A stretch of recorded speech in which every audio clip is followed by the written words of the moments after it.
आ गए तुम? कहां थी तुम? टाइम देखा तुमने? रात के 11 बज रहे हैं, अभी तक कहां थी? किसके साथ मुंह वाला करवा रही थी?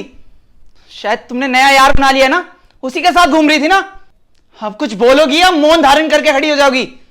मैं कहीं नहीं गई थी। आपने अपने मैसेज चेक किए? न जाने तुम्हें मैंने कितने कॉल और कितने मैसेज किए, तुमने एक भी कॉल का आंसर दिया?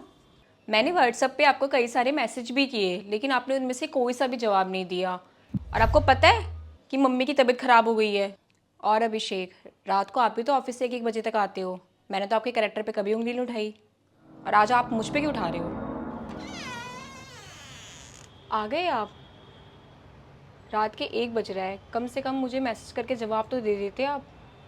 कितना लेट हो जाएगा? ना मेरी मैसेज सीन कर रहे हो, ना मेरी कॉल का जवाब दे रहे हो। क्या ये अच्छी बात है? ऐसा है, मेरे पास ना इतना टाइम नहीं है जो तुम्हारे सवालों का जवाब दूं। समझी? साइड हटो।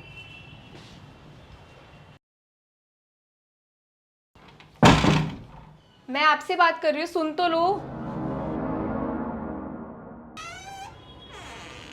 आज आप फिर लेट आए हो। एटलीस्ट एक फ़ोन करके मैसेज करके मुझे बता तो देते कि आप लेट हो गए। मुझे आपकी बहुत फिक्र होती है। अरे क्या लगा रखा है, फिक्र होती है फिक्र होती है? तू पागल हो क्या? और मेरे पास ना इतना टाइम नहीं है कि तुम्हारे मैसेज और कॉल देखूं, या तुम्हें कॉल करके बताऊं कब आऊँगा कब जाऊँगा। मेरा ना दिमाग मत खराब किया करो। मेरी बीवी हो, बीवी बनकर रहो। ज़्यादा ना माँ बनने की कोशिश मत करना। समझ में आया तुम्हें? साइड हटो। पूरी ज़िंदगी ख़राब कर दी है, कब आऊँगा कब जाऊँगा, सारा ज़िंदगी नर्क बना दिया।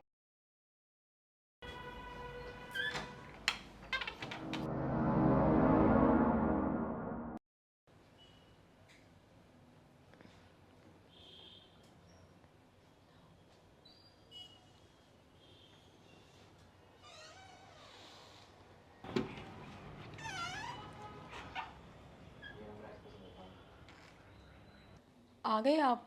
रात के 3 बज रहे हैं, और आपको पता है मुझे आपकी कितनी फ़िक्र होती है। एटलीस्ट मुझे कॉल करके मुझे इन्फॉर्म तो कर देते आप। फिर वही बकवास। अरे कितनी बार कहूँ, ये फालतू बातें मत करा करो मेरे सामने। जब देखो फिक्र होती फिक्र होती।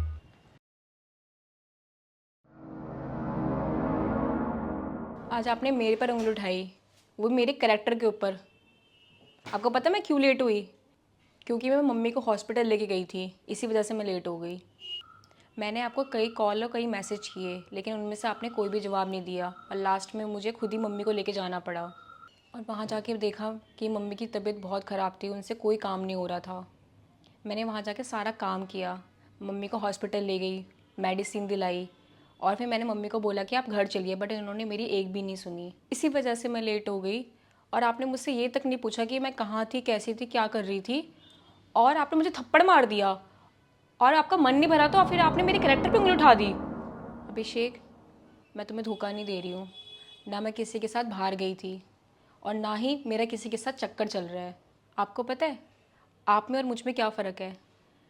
मैं हमेशा आपकी फ़िक्र करती हूँ, और आप हमेशा मुझ पे शक करते हो। आई एम सॉरी दिव्या, मुझसे गलती हो गई यार। मैं गुस्से में था, इस वजह से मेरे मुंह से ये सब निकल गया। मैं तुमसे माफ़ी मांगता हूँ। और मैंने ना जाने तुम पे थप्पड़ भी उठा दिया और तुम्हारे कैरेक्टर पे भी उंगली। मुझसे बहुत बड़ी गलती होगी दिव्या, प्लीज़ मुझे माफ़ कर दो। प्लीज़ मुझे माफ़ कर दो दिव्या। दिव्या मेरी बात सुनो दिव्या। दिव्या मुझे माफ़ कर दो दिव्या। ये मैंने क्या किया?